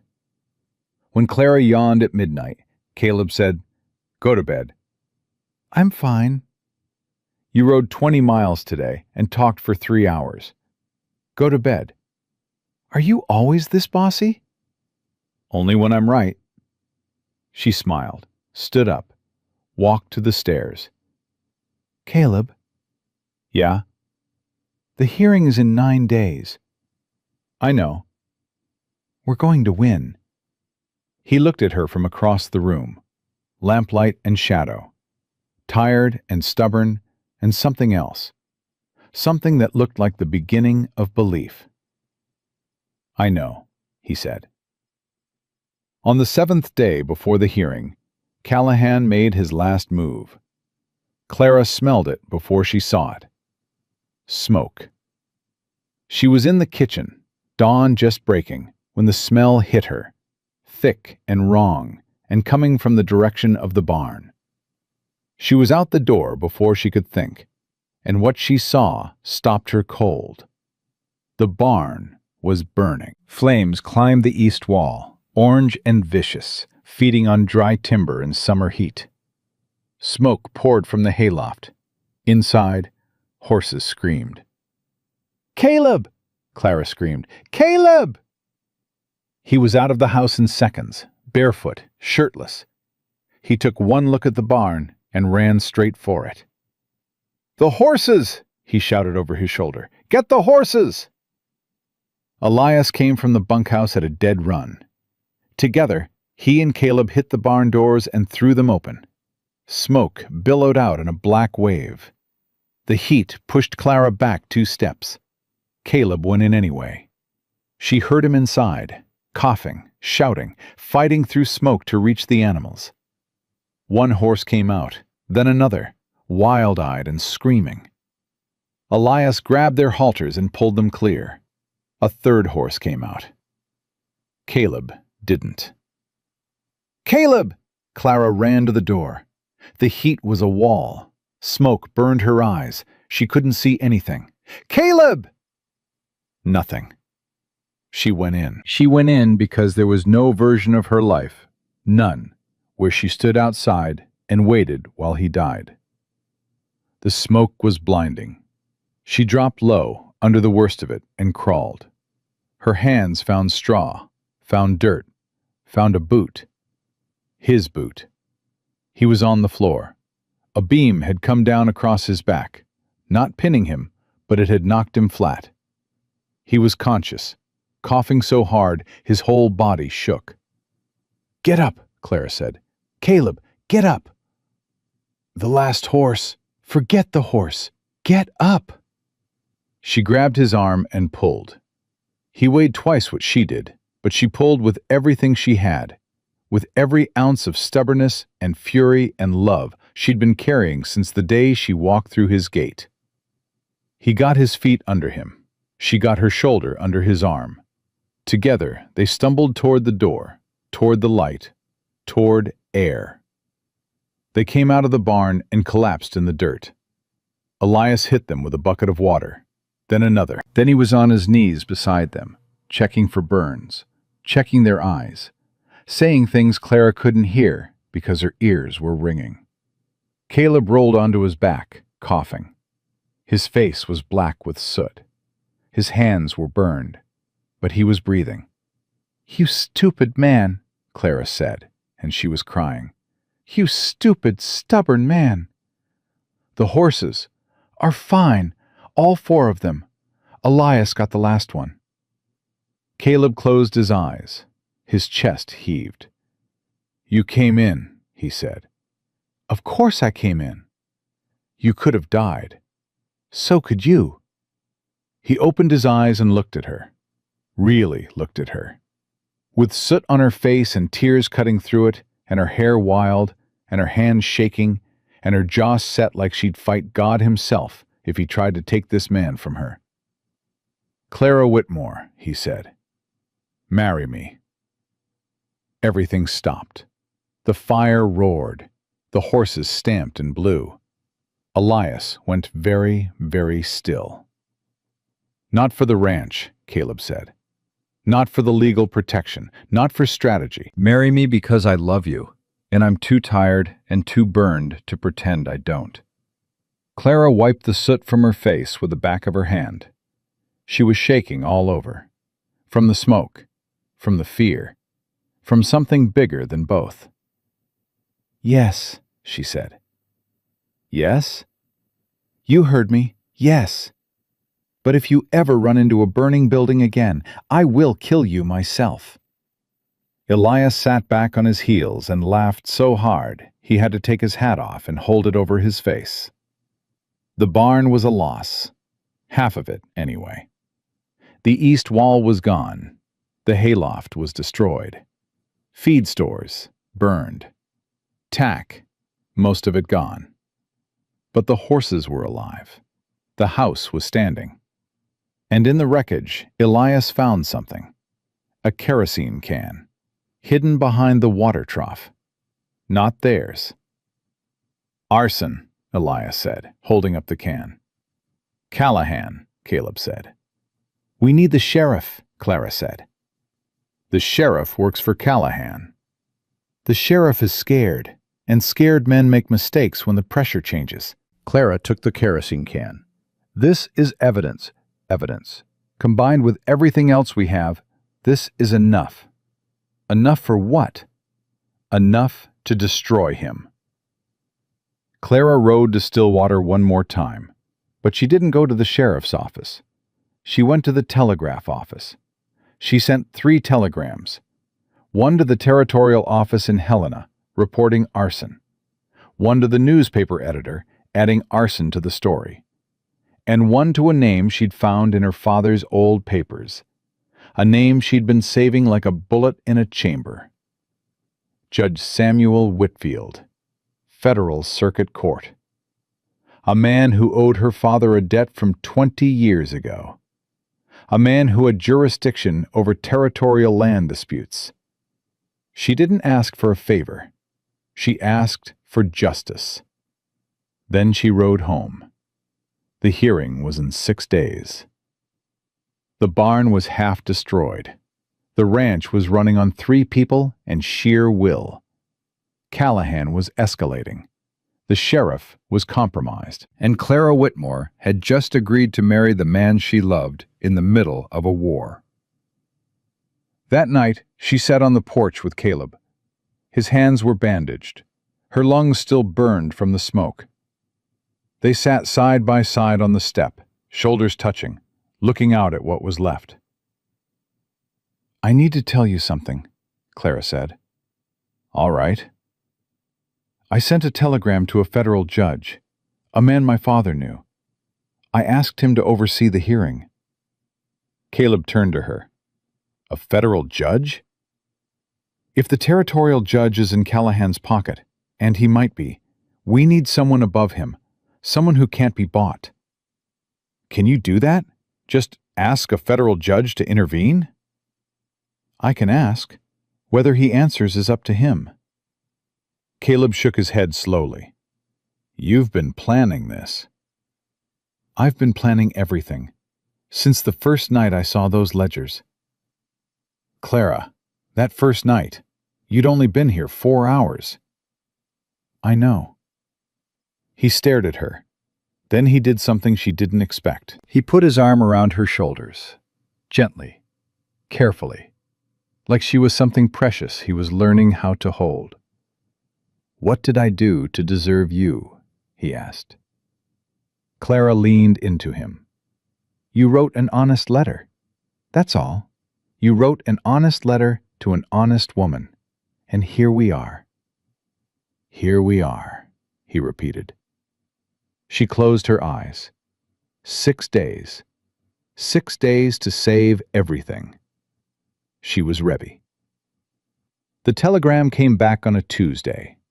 Clara was at the kitchen table, going over the case file one last time, when Elias rode in from town with an envelope in his hand and a look on his face she couldn't read. "From Helena," he said, handing it to her. She opened it, read it twice. Then she sat down because her knees gave out. "What is it?" Caleb asked from the doorway. "Judge Samuel Whitfield has agreed to preside over the hearing. He's overriding territorial jurisdiction on the grounds of suspected corruption in local land disputes." Clara looked up. "He'll be in Helena in 4 days." Caleb leaned against the doorframe. "A federal judge. A federal judge who can't be bought, who doesn't owe Callahan anything, who doesn't answer to anyone in this valley. How do you know he can't be bought?" "Because 20 years ago, my father lent him $300 when no bank in Philadelphia would. Samuel Whitfield was a law clerk with a sick wife and no prospects. My father didn't ask for repayment. He asked for one thing, that Whitfield become the kind of judge who couldn't be bought. And he did." Caleb stared at her. "You've been carrying that card since you got here." "I've been carrying it since I was 14 years old. I just never had a reason to play it." Elias whistled low. "Remind me never to play poker with you, ma'am." Clara didn't smile. Her face was tight with something beyond relief. A fierce, controlled intensity that had nothing to do with celebration. "This changes things," she said. "But it also raises the stakes." Callahan is going to hear about this. A federal judge means he can't manipulate the outcome, which means he's going to try to stop the hearing from happening at all. How? Caleb asked. I don't know. But a man who burns barns and poisons cattle isn't going to sit still while a federal judge rides into town. She was right. 2 days before the hearing, Sheriff Doyle rode out to Red Hollow. But this time, he didn't come with a complaint or a warning. He came with his hat in his hands and fear on his face. Miss Whitmore. Mercer. Sheriff, Caleb said, not moving from the porch. I need to talk to you. Both of you. Clara came to the door. Doyle looked like a man who hadn't slept in 3 days. His eyes were bloodshot. His badge sat crooked on his vest, like he'd pinned it on in the dark. Callahan came to see me last night, Doyle said. He told me to arrest you both. Trespassing, threats, destruction of property. He wants you locked up before the hearing. On what grounds? Clara asked. Fabricated ones. He's got 3 men ready to swear you attacked them at the fence line. He's got a 4th who'll say Caleb threatened him with a rifle on the public road. That's perjury, Clara said. I know what it is. And you're here because? Doyle's hands tightened on his hat brim. He crushed it and didn't seem to notice. Because I'm done, his voice cracked. I'm done being his dog. I've looked the other way for 2 years. I watched him run good people out of this valley. I watched him buy land for pennies and sell it for dollars and call it business. I told myself it wasn't my fight, but it is. It always was. Clara came down the porch steps. What are you saying, Sheriff? I'm saying I won't arrest you, and I'm saying I'll testify, at the hearing, about everything Callahan asked me to do. Every threat, every bribe, every time he told me to look the other way. Silence. Caleb pushed off the railing and walked to the edge of the porch. You know what that means for you. It means I'm finished in this town. Callahan will destroy me. Then why? Doyle looked up at him. His eyes were wet and his jaw was shaking, but his voice came out steady. Because I had a daughter once. She died young. And I think about what she'd say if she could see what I've become. I think she'd be ashamed. He put his hat back on. I don't want to die a man my daughter would be ashamed of. Clara's throat closed. She blinked hard and fast. Sheriff Doyle, she said, come inside. We have a lot to discuss. They spent the rest of that day building the final case. Clara organized the evidence into 3 stacks. Stack 1, the land documents. Thomas Harlan's field notes, the original survey, the bribe letter, the boundary petition Callahan had filed. Stack 2, the sabotage, the poisoned cattle count, the cut fence reports, Elias's testimony about the water diversion, the kerosene can from the barn fire. Stack 3, the corruption. Sheriff Doyle's testimony about Callahan's threats, bribes, and instructions to obstruct justice. When she laid it all out on the table, even Caleb, who had lived through every piece of it, went quiet. That's a lot of paper, Elias said. That's a lot of truth, Clara corrected. Will it be enough? Caleb asked. It has to be. The night before they left for Helena, Caleb asked Clara to walk with him. They went behind the house, past the vegetable garden Clara had planted in her 2nd week, past the well, to a small fenced plot under an old cottonwood. 2 wooden crosses, one large, one small. Margaret Mercer, 1852 to 1881. James Mercer, born and died January 14th, 1881. Caleb stood at the fence and didn't speak for a long time. I come here when I need to think, he said finally. When I need to remember why I'm fighting. Clara stood beside him, didn't touch him. She waited. Margaret would have been 32 this year. James would have been 3. His voice was steady, but the steadiness cost him everything. I used to come here and promise them I'd keep the ranch, that I'd hold on to what we built. But I was lying. I was losing it. Piece by piece, day by day, I was losing everything they left me. Caleb, and then you showed up. He turned to her. You showed up with your broken suitcase and your $17, and your stubborn, brilliant, terrifying mind. And you did what I couldn't. You gave this place a chance. We gave it a chance, together. I need you to know something. Before tomorrow, before the hearing, before whatever comes next. He took her hands. His were still bandaged from the fire, rough and tender at the same time. I loved Margaret. I will always love Margaret. But what I feel for you isn't less than that. It's different. It's its own thing. And it's real. Clara squeezed his hands. I know, she said. I've always known. If we lose tomorrow, we won't. But if we do, I need you to know that you saved me, not the ranch. Me. She stepped forward and put her arms around him. He held her back, tight, fierce, like a man holding on to the last solid thing in a world that kept trying to shake him loose. We're not going to lose, she whispered. How do you know? Because we've already survived everything he could throw at us. The rest is just paper and words, and those are my weapons. He laughed against her hair, rough and quiet and real. God help Callahan, he said. They left for Helena before dawn. Clara, Caleb, and Elias in the wagon. Sheriff Doyle rode separately. He couldn't be seen traveling with him. Not yet. The ride took 2 days. They camped one night on the road, and Clara barely slept. She lay under the wagon, staring at the stars, running through the case in her head.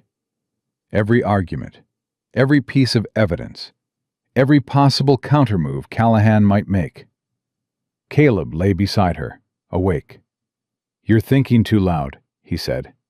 I'm thinking at the appropriate volume. Come here. She moved closer. His arm went around her shoulders. Whatever happens tomorrow, he said, we walk in together and we walk out together. Together. That's all I need to know. She closed her eyes, and for the first time in weeks, she slept. Helena was bigger than Stillwater by a factor of 10. Busier, louder, harder. The territorial courthouse sat on the main street, a stone building with tall windows and a flagpole out front. They arrived an hour early. Clara wore her best dress, the one she'd been saving, the one without patches. Caleb wore a clean shirt and the suit jacket Elias had somehow dug out of a trunk in the bunkhouse. It was too tight across the shoulders, but he wore it like armor. Victor Callahan was already there. He stood on the courthouse steps with 2 lawyers and 4 men Clara recognized as his ranch hands. He was dressed immaculately. Dark suit, polished boots, that silver watch chain glinting. He looked like money. He looked like power. He looked at Clara and smiled. Miss Whitmore, he said. Or is it Mrs. Mercer now? I hear congratulations are in order. Save your congratulations for the courtroom, Clara said. You'll need the practice. Callahan's smile didn't flicker, but one of his lawyers shifted uncomfortably. Inside, the courtroom was already filling. Clara was shocked. She'd expected the judge, the parties, maybe a clerk. Instead, the gallery was packed. And the faces. She recognized them. Martha Greer, Edna Harlan, Mrs. Dalton, Sarah Pike, Ruth Emerson. All 8 women from the church meeting, and more besides. They'd made the 2-day journey to Helena. Every one of them.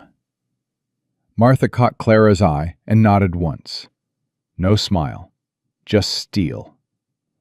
Clara's chest tightened. She nodded back. Then the door behind the bench opened, and Judge Samuel Whitfield walked in. He was older than Clara expected, 70 maybe. White-haired, thin, with a kind of face that looked like it had been shaped by decades of listening to liars and sorting through the wreckage they left behind. He wore no expression at all. His eyes swept the courtroom once, noting everything, reacting to nothing. "This hearing will come to order," he said. His voice was quiet, but carried to every corner. "The matter before me is a boundary dispute filed by Victor Callahan against Caleb Mercer concerning the property known as Red Hollow Ranch. I have also received counterfilings from the Mercer party, alleging sabotage, fraud, and obstruction. I intend to hear both sides fully. Mr. Callahan, you filed first. You may begin." Callahan's lead lawyer stood, tall, smooth, expensive. He laid out the case like a man arranging silver on a table, polished, precise, confident. The original survey was flawed, he said. The boundary markers had been placed incorrectly. Callahan's own surveyor had identified discrepancies. The eastern pasture, including the creek, rightfully belonged to the Callahan property. He spoke for 20 minutes. He was good. Clara listened to every word and made notes on a piece of paper in her lap. When the lawyer finished, Judge Whitfield turned to Clara. "Mrs. Mercer, I understand you're representing the defense." I am, Your Honor. "You're not a lawyer." No, sir. I'm a rancher's wife. But I can read, I can count, and I can tell the truth. I hope that's sufficient." A murmur went through the gallery. Whitfield's expression didn't change, but something moved behind his eyes. "Proceed." Clara stood. She walked to the front of the courtroom with a case file in her hands. She didn't rush. She didn't tremble. She set the file on the table and opened it. "Your Honor, the original boundary survey of Red Hollow Ranch was conducted in 1871 by a licensed territorial surveyor named Thomas Harlan. Mr. Harlan's field notes, which I have here, authenticated by his widow, Edna Harlan, who is present in this courtroom, clearly establish that the eastern boundary of the Mercer property extends to the creek known locally as Red Hollow Creek." She placed the field notes on the bench. "Mr. Callahan's petition claims irregularities in this survey, but the irregularity Mr. Callahan refers to is not an error. It is a deliberate attempt by his own family to alter the boundary. I have here a letter written by Thomas Harlan in 1871 describing an attempted bribe by Mr. Callahan's father to move the boundary markers westward. Mr. Harlan refused. The letter is dated, signed, and witnessed." She placed the letter on the bench. The courtroom went silent.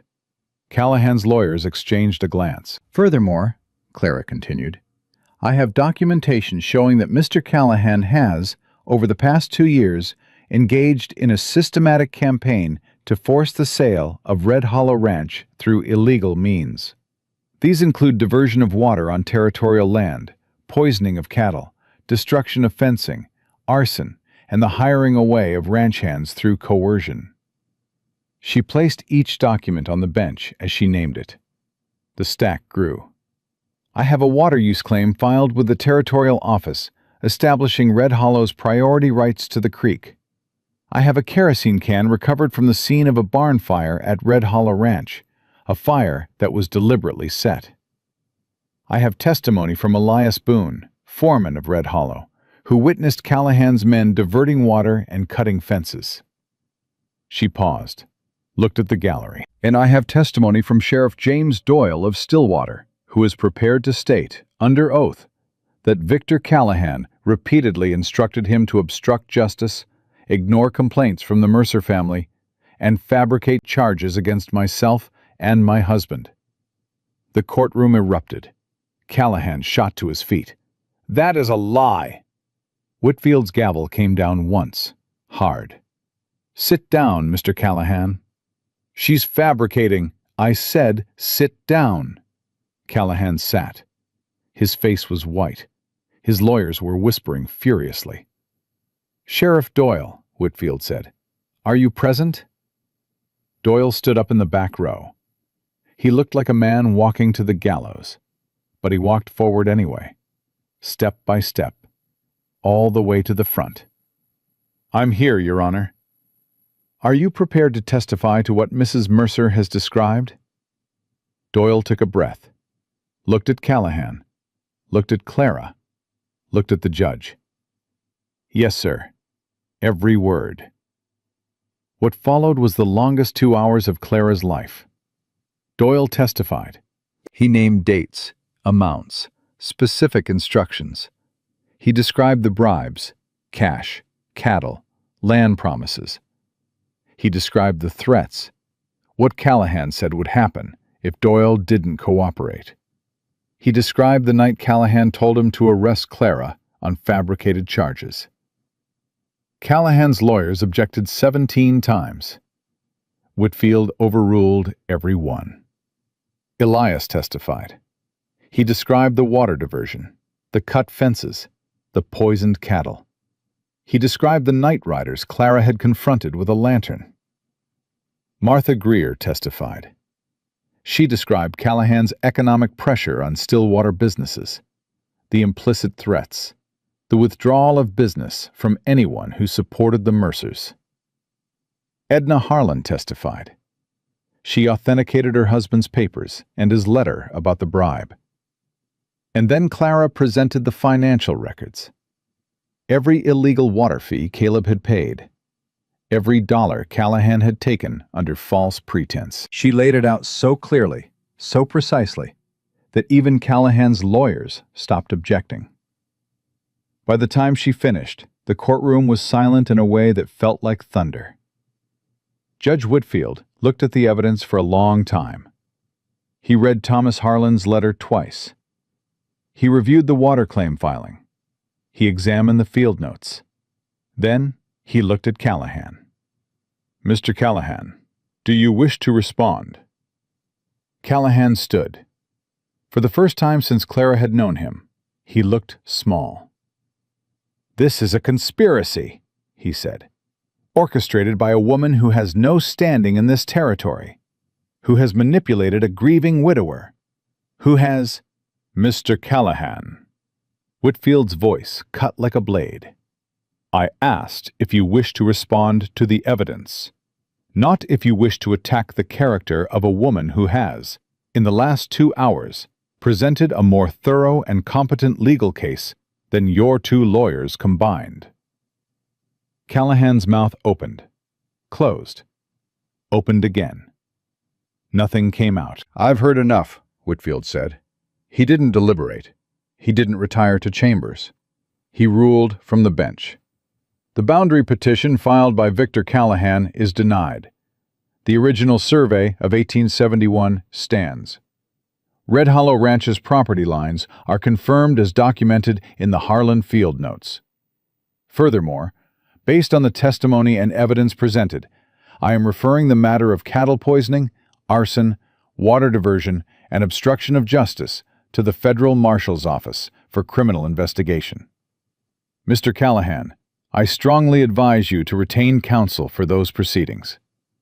He brought the gavel down. Clara's knees buckled. She grabbed the table and held herself upright. Caleb was at her side in 2 steps. His arms went around her, and he held her so tight she could feel his heart beating against hers. Fast, hard, alive. "It's over," she whispered. "It's over." The gallery erupted. Martha Greer was on her feet, clapping. Edna Harlan rapped her cane on the floor. The women of Stillwater, all of them, rose together, and the sound of their voices filled the courtroom like a wave. Callahan walked out without speaking. His lawyers followed. His men followed. They left through the side door, and they didn't look back. Sheriff Doyle stood in the aisle, hat in his hands, tears on his face. Clara walked to him. "Thank you, Sheriff." "Don't thank me. I should have done it years ago." "You did it today. That's what matters." He nodded, put his hat on, walked out into the sun. They married properly 3 weeks later, in the Stillwater Church, with Elias as best man and Martha Greer as witness. Half the town came. The other half stayed home, but that was all right. You don't need the whole world. You just need enough. Clara wore a dress she'd sewn herself. Nothing fancy, nothing borrowed. Her own hands, her own work. That's how she wanted it. Caleb wore a clean shirt and the expression of a man who couldn't believe his own luck. The preacher kept it short. Caleb's hand shook when he put the ring on. Clara's didn't. Elias cried. He denied it afterward, but every person in that church saw it. That evening, back at Red Hollow, Caleb handed Clara a piece of paper. "What's this?" she asked. "Deed transfer. Half the ranch.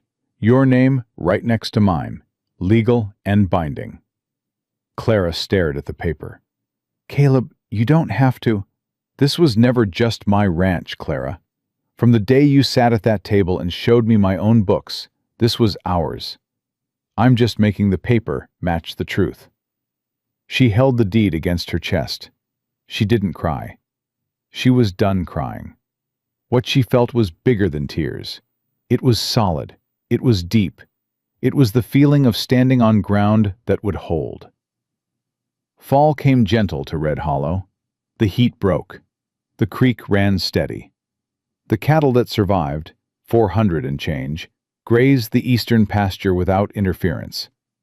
Callahan's ranch went quiet. The federal investigation moved slowly, the way federal things do, but it moved. His men scattered. His influence shrank. By October, he'd sold half his holdings to pay legal fees. By December, he was gone. "Moved to California," someone said. "Good riddance," everyone said. Sheriff Doyle resigned. The town elected a new man, younger, cleaner, recommended by Judge Whitfield himself. Doyle moved to a small cabin outside town and spent his days fishing. Clara brought him bread on Tuesdays. He never asked why. She never explained. Elias stayed. Of course Elias stayed. He was Red Hollow's foreman, and he'd be Red Hollow's foreman until they buried him on the property, which he fully intended. Old Pete's hip healed enough that he could ride again by winter. He celebrated by falling off his horse the first day back and cussing so loud the cattle stampeded. Clara charged him $1 for every animal they had to round up. He paid in whiskey. She accepted. New hands came. Good ones. Word had spread about what happened in Helena, and men who wanted to work for decent people found their way to Red Hollow. By spring, Caleb had a full crew, and by spring, Clara was pregnant. She told Caleb on a Sunday morning, sitting on the porch, drinking coffee. Just like that. No fanfare, no drama. "I'm carrying," she said. Caleb set his cup down. His hand was shaking. "You're sure?" "Doc Hensley confirmed it yesterday." He stood up, sat down, stood up again. Then he knelt in front of her chair and put his hands on her knees and looked at her with an expression that broke every wall he had left. "Clara." "I know." "A baby." "I know." "Our baby." "Caleb Mercer, if you cry, I'm going to cry, and then Elias is going to cry, and this whole ranch is going to fall apart." He laughed. He cried anyway. So did she. Elias walked up from the barn, saw them both weeping on the porch, and said, "Lord have mercy! Who died?" "Nobody died," Caleb said. "We're having a baby." Elias took off his hat over his heart and grinned so wide it split his face in two. "Well," he said, "I'll be damned."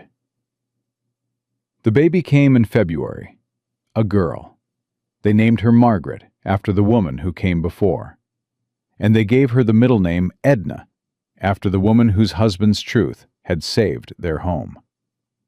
Margaret Edna Mercer came into the world screaming like she had something to say, and Clara held her and thought, "Yes, you do. You will."